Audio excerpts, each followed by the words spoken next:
But I do, Sean, will you step out in the center stage there just for a second? Just so you have to, that man put together that video, ladies and gentlemen.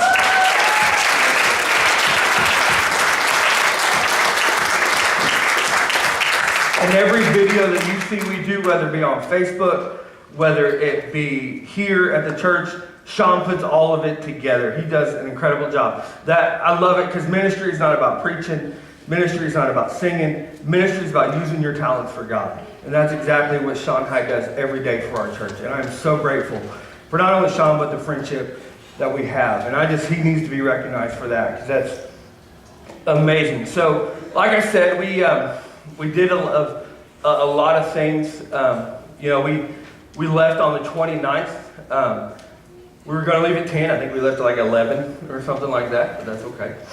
And what we want to do today is we just want to have a conversation about what we did. And we want to have it amongst ourselves.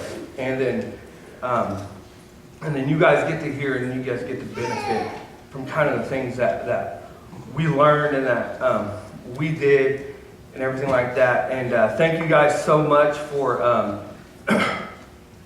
your prayers, support, whether it be financially, whether it be support through prayer, whether it be verbally. We could not have gone without you guys. Like, all the stuff that we're going to say, all the stuff you saw, we would not have been able to experience it without any of you guys. And so thank you so much. And I know the kids, thank you very much for all that. But let's get started. So let's start, and we're going to give a chance for everybody that want to. The leaders are going to speak if they like. So I just want to ask you, why did you guys even want to come to IYC? Anybody? Don't be shy. Gabe, you have a microphone. Gabe, you have a microphone. You start. Go ahead and tell us why you want to come to IYC. I came to learn and study about God and have a good time. All right. Anybody? Oh, thank you. Well, I went to San Antonio and I had a good time, so I figured I might as well go again. Yeah, might as well. What else? What else go? Aubrey, you about to I speak? went to hang with friends. Okay. Cool. I went because John asked me to. I went because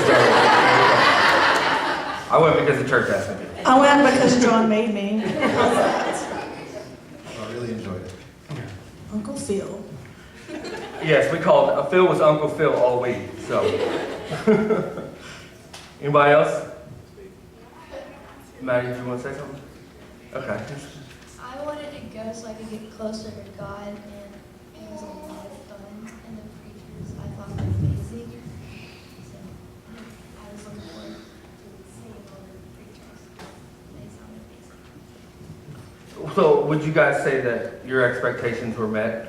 Like, say that why you maybe originally went is why maybe you guys kind of fulfilled it, if you will?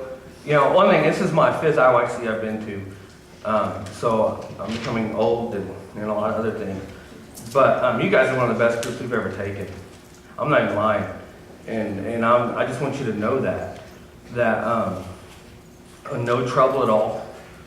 You know what I mean? And They were great. They were amazing. And why don't you give a round of applause for these kids, because these kids are absolutely amazing. And throughout the trip, you could tell Satan was trying to distract us from a lot of things, even when we first got there. And you guys just kept on going. And you guys didn't complain. You guys just went and stuff. And, so thank you so much. As your youth pastor, thank you so much. And One thing, we try to go a few days early and do a small mission trip, and spend some time in a house together now. I guess we started that 2 or 3 years ago, I can't remember, or 2 or 3 IYCs ago. And so I can cook and take care of stuff. And so I rented a house a year ago, and the guy messaged us probably 3 or 4 months ago and was like, sorry, we're turning that house into a wedding event center only. And so I had to hurry and find another one. So we found a house that would fit all of us. And a storm blew through St. Louis 2 days before we went. And the house is 3 stories. The storm knocked out one of the air conditioners, the 2nd story air conditioner, and it knocked out the water heater. So the house was hot, and we were sweaty, and we had been working at a church, and some people didn't smell very good. But to take a shower, they have to take a shower in a cold shower. I don't think I heard any complaints. Like, oh, it's hot, that room's still hot, maybe. But none of them, they all went with it. And nobody was like, oh, cold shower. We did laugh about having to like jump under real quick and just how we laughed about how cold the shower was, but nobody was complaining and nobody complained about the heat in the house. And it was just a blessing to me because as the person who usually plans most of the trip, step by step, when little hiccups like that come on, it's stressful to me. But the kids all took it in stride and did it and went with it. We were in the only house that's still in the middle of downtown St. Louis. So it was very safe. We had a security building right outside us that was manned all hours, 24 hours. So it was safe, but it was still just a little out of our comfort zone for some of us. But it was but no, and it was a good time, and I was just impressed that none of them, I didn't hear anybody complain about the heat on that second floor or about the cold showers. We laughed about it, but nobody was really like, oh, I just can't handle it and all that stuff. So it was a blessing to me that they took all that in stride. And there was a lot of homeless. A lot of homeless. And instead of being like, oh, homeless, oh, they're awful. Sitting outside our front door. They're, Every day. Instead of being all that they could say or do or any kind of comment would have been kind of appropriate but not appropriate, you know what I mean? Instead, they said, hey, let's feed them. Right. So that's who these kids are. Yeah, we had the opportunity to, what happened was Katie cooked some meals that night, and so we had some food, and we had some food left over, and we had ate at Lambert's on the way there, so we kind of just got sandwich stuff for the first night, you don't remember that? And kind of like, if you want it, you can have it, and I don't think anybody, maybe we had a ton left over because everybody was so full, and so it's at the end of our trip, and what's so cool, and they were like, hey, let's feed these. I mean, that was nothing that ever got brought up by any adult. No adult ever said, hey, do you guys want to do this? I mean, none of us said that. They were like, hey, let's feed these people. They need it. And they gave away my pizza and my zebra cakes, which I was not the most excited about, but that's all for the Lord, I suppose. And so, They had Phil being chef. They're like, oh, we've used all the bread, we've used all this, but there's eggs left and there's tortillas. Phil, can you make some breakfast? Can you make some breakfast burritos? And they were finding anything that was left over. And I had bought some stuff for once we got to the hotel for them to just grab and go for breakfast. And we found these homeless people and they're like taking this stuff I bought for their grab and go breakfast. Here, take this, take this. By the time it was over, I think the only thing we had left was a thing of creamer, coffee creamer. and popcorn. And Hazelnut cream.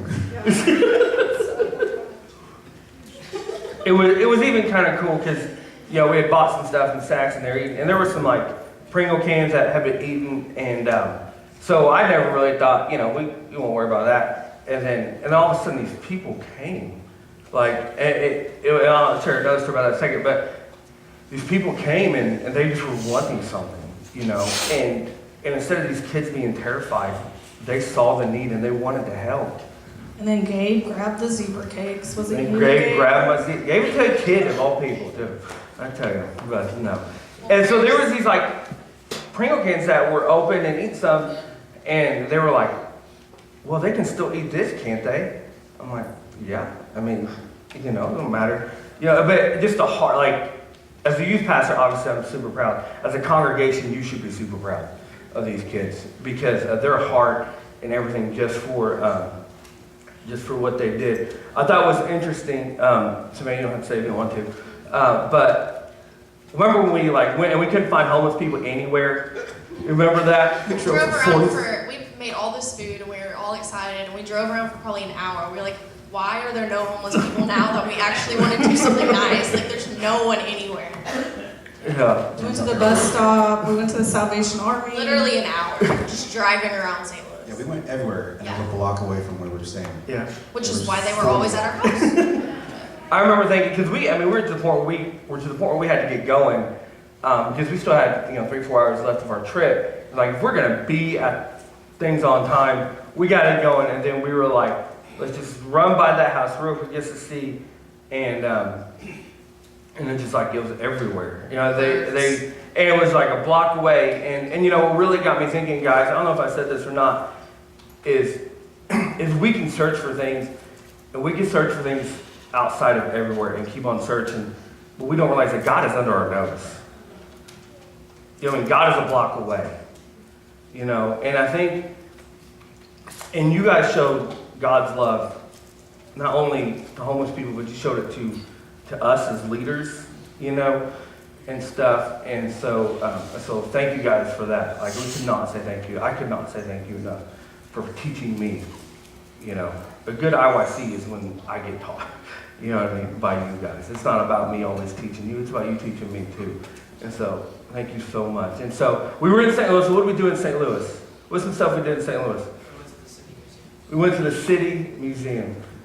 If you were a mouse, that would be the place for you. Because it was like... We went to the Arch. The Arch. What? We went inside it too. We went to Roma's. We went to Roma's. I grew up in the St. Louis area, and every time we eat pizza, I always say this is not the best pizza in the world, because I've had the best pizza in the world. And it's at Roma's, and it's just a place right next to about 10 minutes where I grew up from. I don't think everybody was impressed as I was, but that's okay. Everybody can have bad taste buds, I guess. But We also went to Emo's. Emos, yeah. What? So we went to the Arch. Let's talk about the Arch for a second. Tell me about going up in the Arch. It was scary. I mean, there was plenty of room to get up there. I mean, right? I got to ride with Toby and Savannah, and it was a great experience. Yeah, because you just drop pretty much. Yeah. It's scarier going down. It's really small. So you get in and they pack like 5 people, no matter how big or small these people are, and pack them in there, and it makes you think you're literally in like a washing machine. Like it's this round cylinder tube thing, and you have to crawl in and then sit down, and then you're coasting up. And when Savannah has to crawl in, I really have to crawl in. Gabe didn't have to crawl in. Yeah, Gabe was good. And when we were going like up, you could see the stairs. Like if it was like stop or something, there was the stairs to take it down. Yeah. It's always nice when you can see what happens when it does break down. You know what I mean? That makes you feel safe. You know what I mean? So we went to Arch, and that was cool. Went to City Museum. That was cool. You guys have anything to say about City Museum? I was gonna say the Sunset Cruise was pretty cool. Oh yeah, we went on a sunset cruise. That's right. Yeah, that was cool and stuff. It's cool when you see the arch and you see the sunset on the arch. Let's talk about the Ferris wheel ride, huh? Everybody's favorite ride, right? It was more fun than it looked. It was pretty scary. And basically, we went to the City Museum, and on the very top floor of this, like on the roof, there's a Ferris wheel on the roof of the building, and we all did it, and it was pretty scary. But To me, like the scary thing for me was not like, I'm not scared of heights or anything, but like, you know how it rocked? It would go, and you didn't have, when you're a big guy like me, you didn't take much to rock it, you know what I'm saying? It could literally take moving your foot and it starts rocking. And so we're up and then you're moving and it starts rocking. And I get a little motion sickness. About the second time, it's like, it's time to get off. Or everybody's gonna want me. Trust me, everybody's gonna want me to get off of this before I get sick. But yeah, that was fun. So yeah, I went to the museum. Anything you have to say? I was going to say something. You want to say something? Sure. The City Museum was like, it had a ton of tunnels. They were like small tunnels. And I could fit in really easily. And my mom was following me. My sister and Kate were following me the first time. And we were like going through a ton of tunnels. And they were like, get through it. It's fun. And then Daddy went through a bunch of them. Yeah, and I could like crawl through. Yeah. And then I tagged along, and they went in for like even harder spaces to get through. It was horrible. This say me and Phil stayed out most of the time. We watched them. Yeah, we watched them. We didn't just do the fun stuff Right. though. No, We we worked at John's home church. Some guys did some outside work. And girl, Maddie and Addie helped outside. Did you help outside? Oh, Addie wasn't going outside. Sorry about that. I had to pick Carson up at the airport, so I was good. But they cleaned out a storage building. Our storage room. It looked completely different once they were done. They helped out a lot. They didn't, once again, no complaints. The guys out in the heat didn't complain.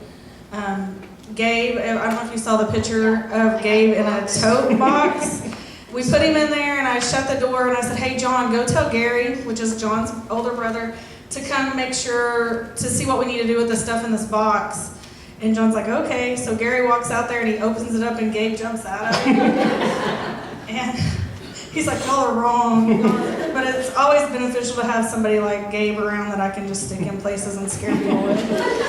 So they also did that. It wasn't. We did have fun. We like to enjoy each other's company. I like the kids to do stuff that they wouldn't normally get to do. But they worked hard too. Yeah, they worked super hard. Basically, and they cleaned out a shed too, right? I was in a shed. Yeah. Toby and Carson reorganized the shed. If you think about the church work day that we had a couple years ago where we got rid of everything and filled a huge dumpster, well, we did that as a group. That's pretty much what we did. It was a lot of moving stuff, a lot of little spiders hidden in boxes, and they pushed through. They did great. That's a church I grew up in, and so my dad was pastor there for 18 years, pretty much from time I was in 3rd grade to honestly, I think they left when I was here sometime. I was married and we were here. We found stuff literally from when I was in like 4th grade. We found stuff in those places and stuff. And so that was kind of cool. We got to, they got to see kind of where I grew up, my home church. And it was cool. They prayed over us at the end of the service. So that was super cool. All right, so St. Louis was fun. You guys did a lot of good stuff while you were there. So let's talk about Indianapolis. All right, let's get that. So share me a little bit about Indianapolis. You guys went to conferences, right, and stuff. Was there something that maybe like at the conference, maybe you thought, hey, that was a good deal, or something like that?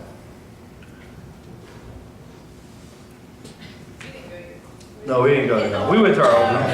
We had a grown-up thing. Yeah.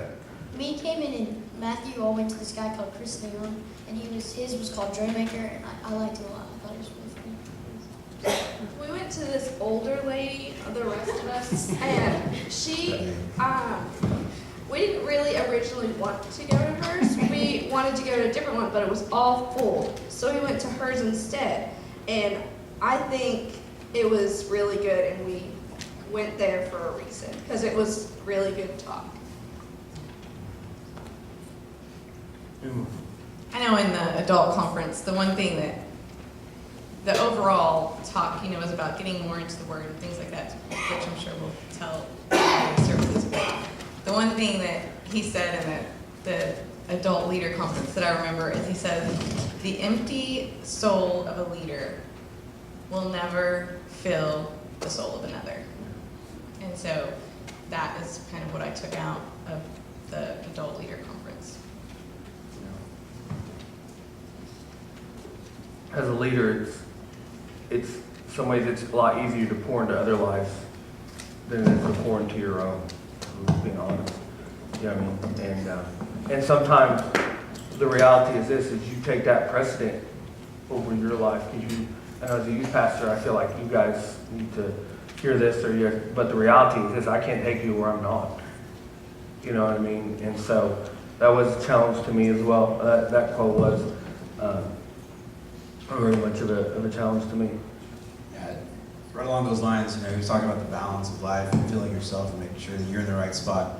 I took it away from not just applying to a youth environment or to you, but to my work life and to my family life. So it was really good for me as well. And I learned that I was the best Frogger player at the conference. Phil is the best Frogger player in Indianapolis. Just so you, there was the leaders thing. They kind of had a lot of different stuff you could do. Kind of, they had like bicycle races, and I didn't get on any of that. But I was afraid what would happen if I did get on one of those.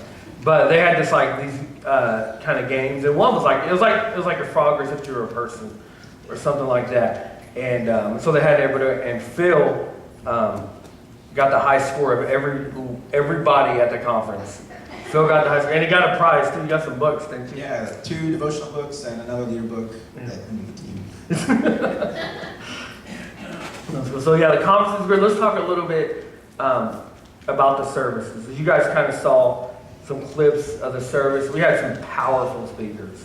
And I got to be honest, and I've said this, like I said, I've been to 5 IYCs.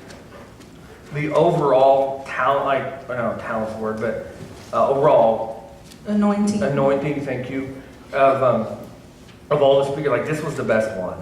I mean, not necessarily like the 5 or 4 best we've ever had, but the overall was definitely the best that I thought we've ever had. And I know Katie's been all with me, you agree, and they were better than last year, Savannah. So it was hard to pick just like a favorite night or whatever, because they all kind of flowed together so well, more than you could have even planned. It even matched with, we went to John's home church on Sunday before we left, and what the preacher there spoke about even matched with the whole theme for the whole week. The first guy talked a little fast, but one thing he said that I wrote down that I knew I wanted to share is, while we are waiting for Jesus to come down, Jesus is waiting for his church to stand up. And that's not even just the youth kids, it's all of us. The week was not just impressive on them, but God spoke to all of us and about where we are and what our position is in the church and how we can help our church succeed and actually stand up and become an example in Sapulpa, in Oklahoma, in the world.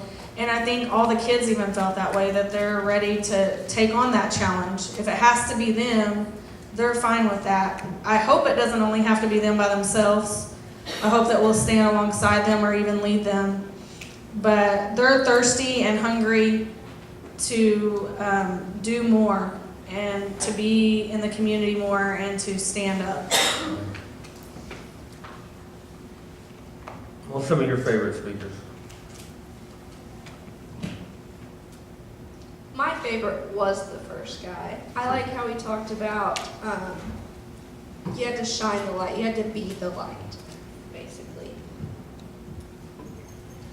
I liked the second guy because he cracked a lot of jokes. There you go. There you go. I think my favorite was Nick Vujicic. Bujic, Bujic. I think. What chick? Mine was Tim Ross.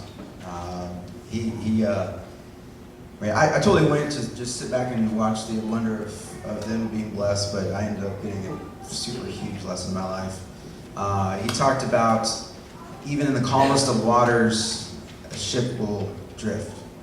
And it's not always in the rough times that you need God, in the calm times you need God. You need to set your anchor firmly in His Word. And it was all about, I think his name was eat the Word. Yeah. And that the whole week, eat this book. Yes, thank you. The whole week was just hitting me upside the head. God was hitting me upside the head with a 2x4. And finally, the point was like, okay, God, I got it. I got it. And even though my life is, I feel calm right now. I don't have my anchor set, and I do feel that drift. And so too, Tim was my favorite. He was the purity night. He was Yeah. the So purity it's of one that, of yeah. those things that I even went in and I was like, oh, talk about purity. Okay. Aubrey, she had already talked to me. She's like, oh my God. And I'm like, it'll be okay. And he was amazing. And he did. It was all about reading the Word, being into the God's laws, and the overall of purity. And it was amazing. Yeah, like you said, I mean, we think about purity, we think about stuff like sex and stuff. That's not what purity is. Purity is what you live. You know what I mean? And through that, as you live that way, then there's other things, you know what I mean? Then those type of things take care of itself. But yeah, I thought that was good as well. The second guy is Tim Ross. Tim Ross, that guy's Tim Ross. He was my favorite as well. He was a big nerd. And so it was really cool that he was hilarious and I connected with him. Except for I'm pretty sure he stalked his wife. He told us a story about how he met his wife. It was funny and it was good, but he just talked about how. He's like, all right, Holy Spirit, you told me it was her, but she ain't coming around, so I just watched her from a distance. I'm like, that's a little stalking. He said, I ain't gonna fight with the Holy Spirit, but she's over there. He said he had the best pickup line ever because him and his wife, before they were married, were youth leaders together. He says, so I got the best pickup line. I said, hey, I need your number, so just in case I need to talk to you about one of the youth, I need to have it. He said, so he was able to get her number that way instead of, so he said that was the best pickup line ever. Things you learn at a youth convention, right? But yeah, the speakers, I like that. I mean, I think my favorite one, golly, I like Nick. I just like them all. I mean, a little bit we talked about the first one, I thought the girl, man, I gotta be honest, one thing that really hit me upside the head when I thought the female speaker is, and we saw what she said, is we think about, what the joy set before us. We think about, it was Jesus going to heaven, and the idea that the joy, like we're his joy. That's why he did it. It had nothing to do with getting to see heaven. I mean, he was going there no matter what. You know what I mean? He had already been there, done that. But the idea that his joy of why he did everything,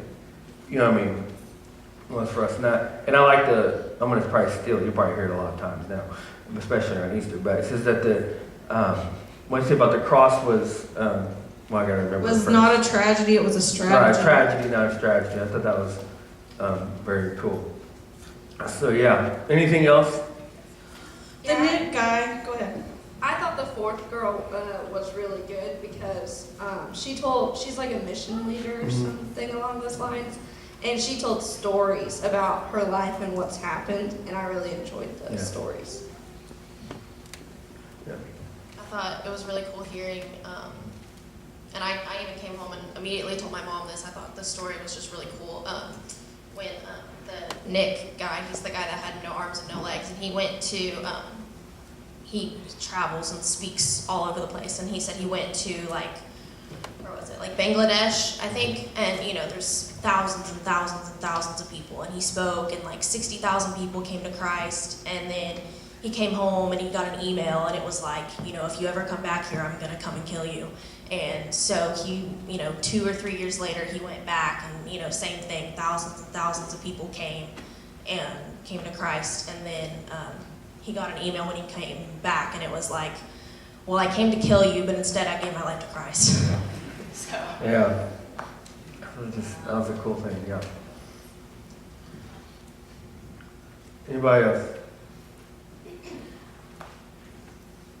The Nick guy talked a lot about how joyful, most of us, I complain if, I had to have surgery on my foot one time, I complained about having to be on crutches. And he talked about honoring God and blessing God in sickness or in health, riches or wealth, the same kind of vows we take with our spouse. And it was just, every person that spoke to us spoke about how all of this happens when we dig into God's Word and we get closer to God. And, from the preaching on Sunday at John's home church about being in the Word daily, to the first guy talking about eat this Word, to one of the things I wrote down is the joy. Joy comes from the Word of God. And then Tim Ross talking about obedience and listening to God's Word is how we stay pure. And it was just a big theme for the whole week, and I hope that we've taken that back with us and applied it. Because we talked to the kids about, it's not just about being high here and enjoying it here, it's about how we're going to apply this to our everyday lives. And that was the theme, is eat the Word, be in the Word. And I'm hoping that even in my life that's translated to what it needs to translate to. And then the girl also talked about her theme. They have a different theme for each time, and that last day was focus. She said the story she told is she went skiing with her friend, and her friend let her borrow That was my ski favorite stuff. story. Her friend let her borrow ski stuff, and it was a nighttime ski, and she kept going up, and she kept looking at her friend like, I know you live here, but isn't the moon amazing? And her friend's like, yeah, it's okay, let's go. And she said, I kept bugging her, and I could tell she was like, dude, leave me alone, the moon's fine. But I was like amazed. I was like, it's red, it's like this pinkish color, it's awesome. The moon is either zombies or Jesus. And finally, she said on the last run, she said, I'd held it in like 2 or 3 times about talking about how awesome God's beautiful moon was and the sky was. And finally, I just didn't think she was getting it. So I looked at her and I said, you're not getting it. The moon is amazing. And her friend finally looked at her and she said, it was like a light bulb went off on my friend's head. And she goes, I gave you rose-colored goggles. And she was like, oh. And just that illustration of how when we focus on something, how we're infectious and we want to tell everybody. And sometimes maybe we don't see everything around us, and that's not for us to worry about, but our focus needs to be on what God's doing and on His Word. And that was the focus, I think, of almost everybody that spoke to us. Dig into the Word, read God's Word, pound it into our heads over and over again. And I know during our debrief time, one person kind of, remember who it was, but one of y'all kind of caught that too. Go ahead. When I was there, and over the past speakers, they were saying how we're not doing what we should have been doing, and not reading His Word every day, and doing devotions and stuff, and how he said God is the only one that we go to and stuff, and that we all have just been pushing Him off and not doing what we should have been doing, and just going to church is not the same thing like knowing the Lord.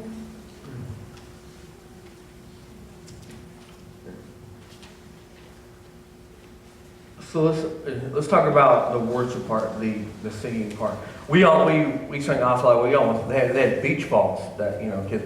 I almost brought out the beach balls for y'all to play with, but I didn't know that would be appropriate or not. Which I don't know why, because we did it. So, but let's talk about there was 3 worship leaders. There was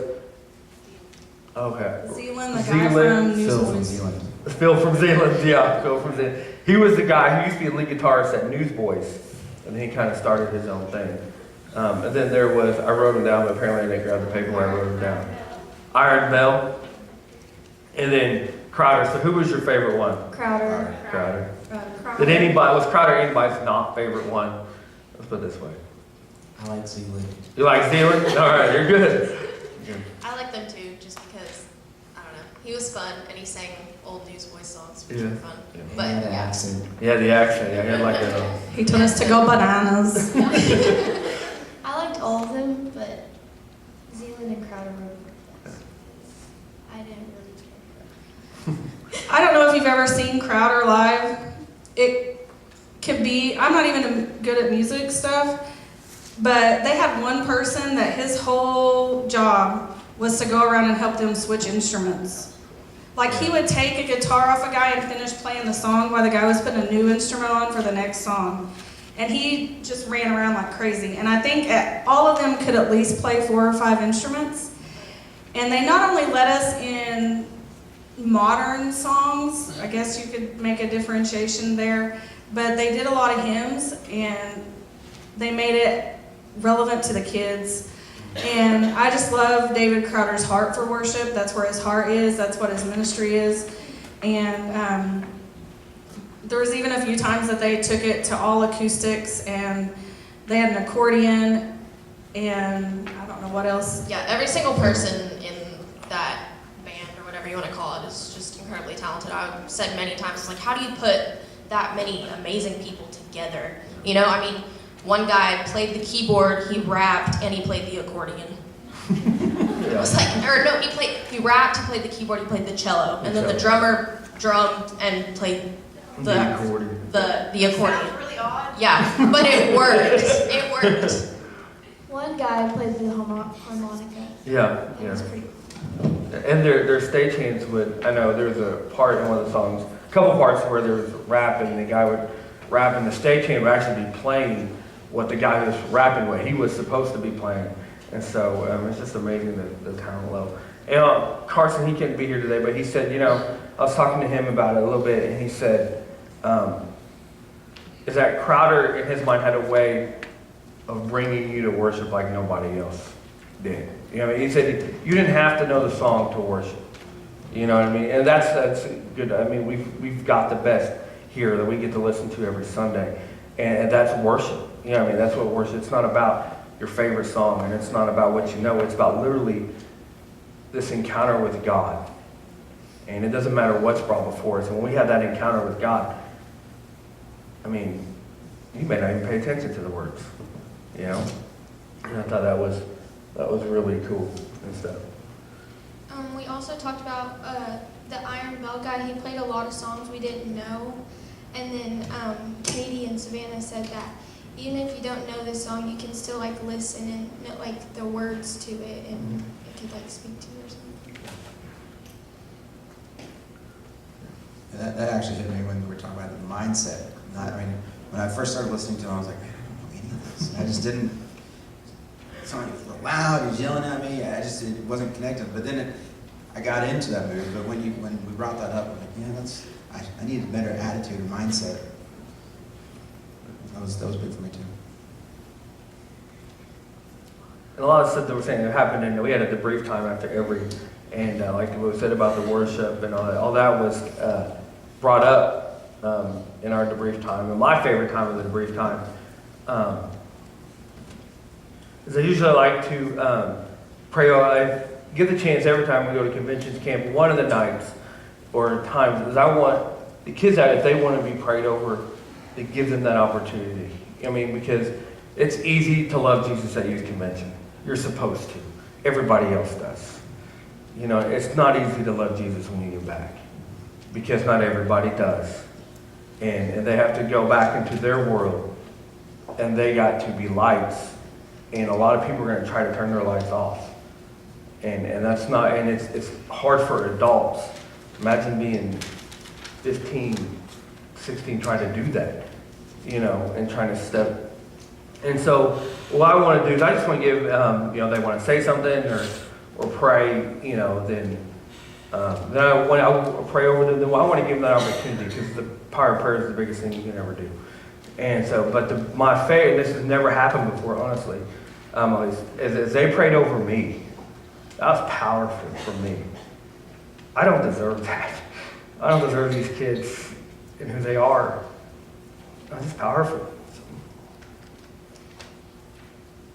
Anyway, so anybody want to say about kind of those?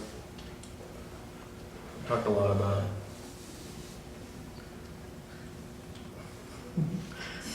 So as we kind of wrap this up a little bit, is there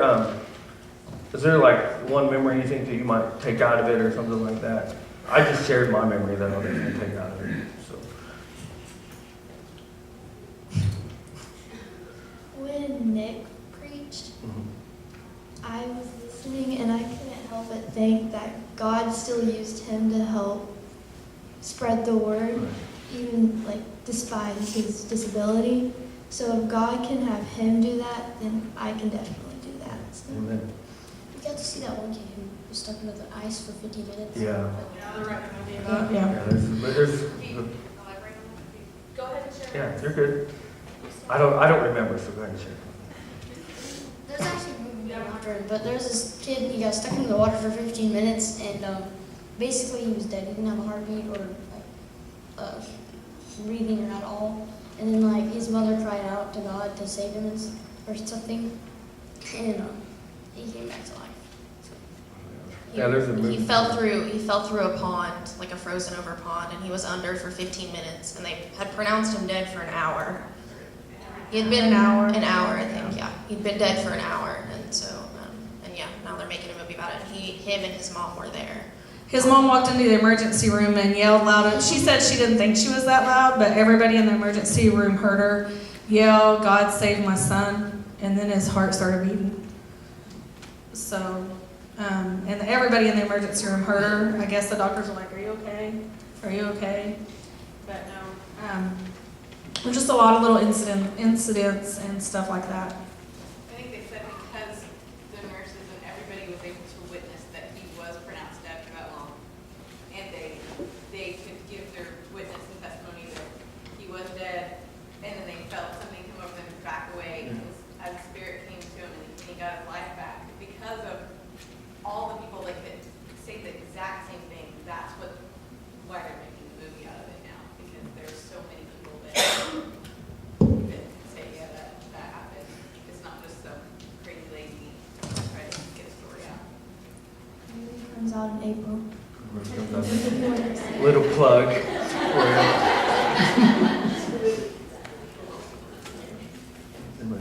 think like the whole experience that like we're all closer now, like our group is closer and we're like we can trust one another more than we already did. As we close and as we ended up, one of the things the last lady spoke, and I hope that y'all remember this as we go into school and as you go into college and wherever you're going. The last lady said, Revelation is not just for me, it's for the world. And I hope you know that God didn't share something with you and change something within you while we were gone just for you. It's for you to share with your world and spread it everywhere. And our testimony is strong.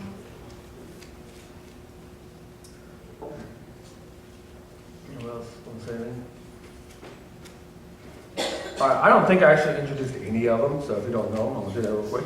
That's Gabe, Cayman, Matthew, Aubrey, Maddie, Hannah, Uncle Phil, Addie, Shantae in the back, Katie, Savannah, and Toby, and I'm John. So, but let's give these kids a round of applause. Thank you guys.